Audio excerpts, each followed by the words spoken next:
کہ ایمان والو جب تم نماز کے لیے کھڑے ہونے کا ارادہ کرو فاغسلوا وجوہکم تو اپنے چہروں کو دھو اور اپنے ہاتھوں کو کوہنیوں تک دھو، اپنے سروں کا مسح کرو اور اپنے پاؤں کو دھو کعبین تک، ٹخنوں تک۔ یہ 4 فرائض وضو کے بیان کیے گئے ہیں کہ کم سے کم ان 4 اعضاء کا دھونا ضروری ہے۔ اور حدیثوں میں کچھ اور بھی اضافہ آیا ہے کہ آپ صلی اللہ علیہ وسلم قلی بھی کیا کرتے تھے، ناک میں پانی بھی ڈالا کرتے تھے 3 دفعہ۔ اور اس میں جو بتایا گیا وَامْسَحُوا بِرُؤُوسِكُمْ اپنے سروں سے مسح کرو، تو یہ سے کے لفظ سے پتہ چل رہا ہے کہ پورا سر مسح کرنا ضروری نہیں ہے، سر کے کچھ حصے کو بھی اگر آپ نے ہاتھ لگا دیا تو مسح ہو جائے گا۔ تو اس آیت کی تفسیر میں اب کتنا وضو کے ارکان لازم ہیں، کتنے مستحب ہیں، فقہا کا اختلاف ہے۔ امام شافعی اور امام احمد بن حنبل کے نزدیک قلی کرنا اور ناک میں پانی ڈالنا بھی ضروری ہے۔ وہ کہہ رہے ہیں منہ میں جب وجہ کا جو لفظ قرآن میں آتا ہے نا، اس میں یہ جو چہرے کے اندر کا حصہ ہے یعنی زبان، یہ بھی اس میں داخل ہے، جبکہ امام حنیفہ کے نزدیک وجہ کہتے ہیں وہ چیز فیس کو کہتے ہیں، اور فیس اسے کہتے ہیں جو آپ کے سامنے آ رہا ہو۔ آپ کے جو ہونٹوں کے پیچھے کا حصہ ہے یا زبان وغیرہ وہ ہمیشہ سامنے نہیں آتی، تبھی لوگ کہتے ہیں نا میں نے اس کو فیس کیا، کیا مطلب بالکل چہرہ اس کے سامنے لے کر آیا۔ تو عربی میں وجہ کا ترجمہ پورا فیس بنتا ہے، تو اس لیے امام حنیفہ نے اس آیت سے استدلال کیا کہ قلی کرنا اور ناک میں پانی ڈالنا فرض نہیں ہے، ہاں نبی نے کیا ہے تو اس کی وجہ سے وہ سنت عمل کہلائے گا۔ تو اگر کوئی 4 اعضاء ہی پورے کر لیتا ہے، چہرہ اور سر کا مسح اور کوہنیاں اور پاؤں، تو بھی اس کا وضو ادا ہو جائے گا، قلی نہ بھی کرے۔ بہتر ہے، سنت مؤکدہ ہے کہ قلی بھی کی جائے اور ناک میں پانی بھی ڈالا جائے۔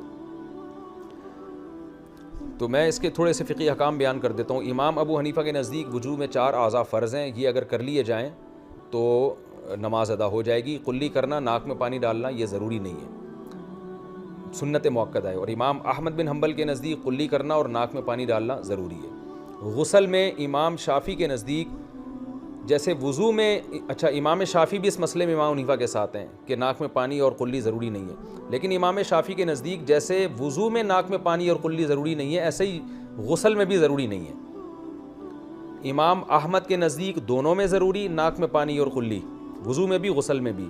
امام شافعی کے نزدیک دونوں میں ضروری نہیں ہے، اور امام ابو حنیفہ کے نزدیک غسل میں ضروری نہیں ہے، وضو میں ضروری نہیں ہے، غسل میں ضروری ہے، یعنی غسل میں ان کے نزدیک ناک میں پانی ڈالنا بھی ضروری اور قلی کرنا بھی ضروری، اس کے بغیر غسل نہیں ہوگا۔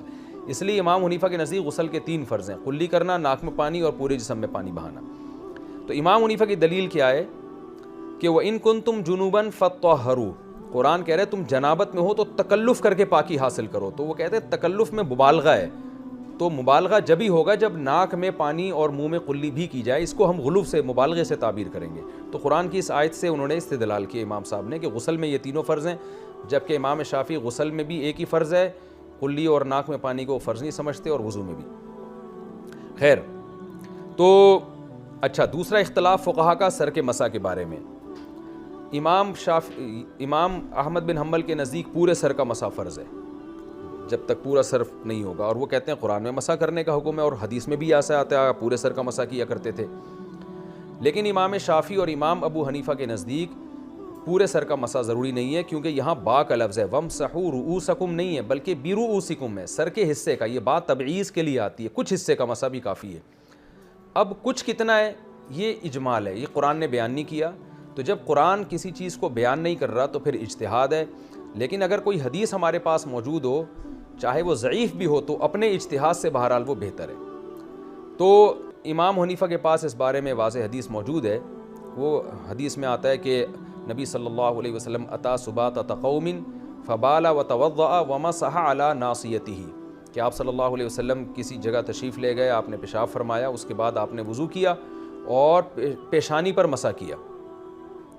تو اب ظاہر ہے پیشانی پر مسح اگر ہوگا تو قرآن کی تو یہ آیت چھوٹ جائے گی، قرآن تو سر پہ مسح کا کہہ رہا ہے، تو ہم یہ کہتے ہیں کہ وہاں پیشانی سے مراد پیشانی کی مقدار ہے۔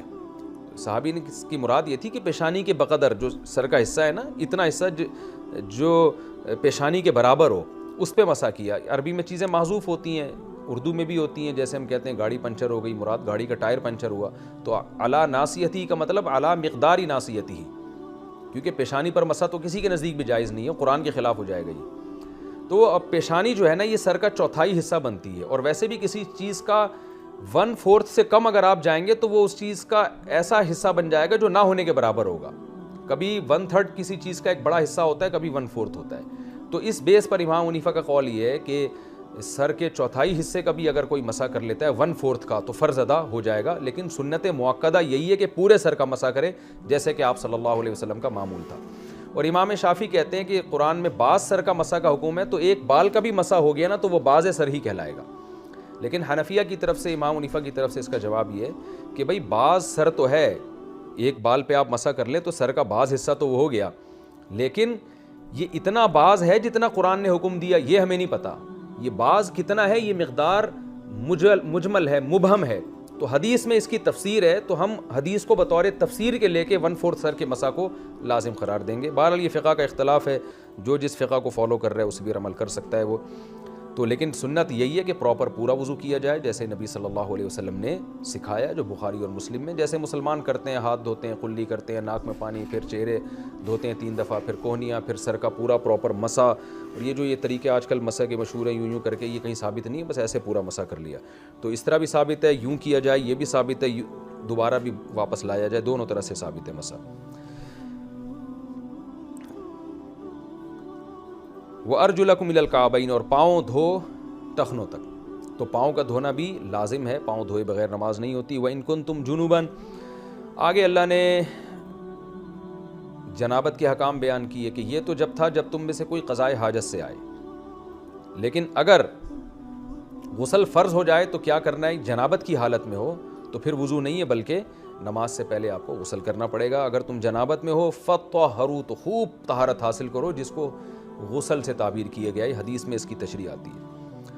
اب آگے تیمم کی آیات ہیں. وَإِن كُنتُم مَرْضَىٰ, اگر تم مریض ہو یا سفر میں ہو, یا تم میں سے کوئی شخص قضائے حاجت سے آیا ہو, یا تم میں سے کسی نے عورت کو چھوا ہو, تو اور تمہیں پانی نہ ملے, تو ایسی کنڈیشن میں تم پاکیزہ مٹی سے تیمم کرو.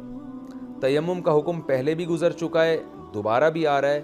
اس کی وجہ یہ ہے کہ پہلے تو تیمم کا حکم اس لیے بیان کیا گیا تھا کہ تیمم کو مقصود بنا کے کہ شریعت میں پانی نہ ملے تو یہ حکم ہے. اب تیمم کا حکم ضمناً ہے. ضمناً کا مطلب آگے اللہ تعالیٰ مسلمانوں کو بتا رہے ہیں کہ اللہ تمہیں جو وضو کے احکام دے رہا ہے تو تمہیں پاک کرنا مقصد ہے, تنگی میں ڈالنا مقصد نہیں ہے. تو تیمم بھی چونکہ وضو کا خلیفہ ہے, تو نعمت کو کمپلیٹلی بیان کرنے کے لیے اللہ نے اس تیمم کی آیت کو دوبارہ ذکر کر دیا یہاں پہ.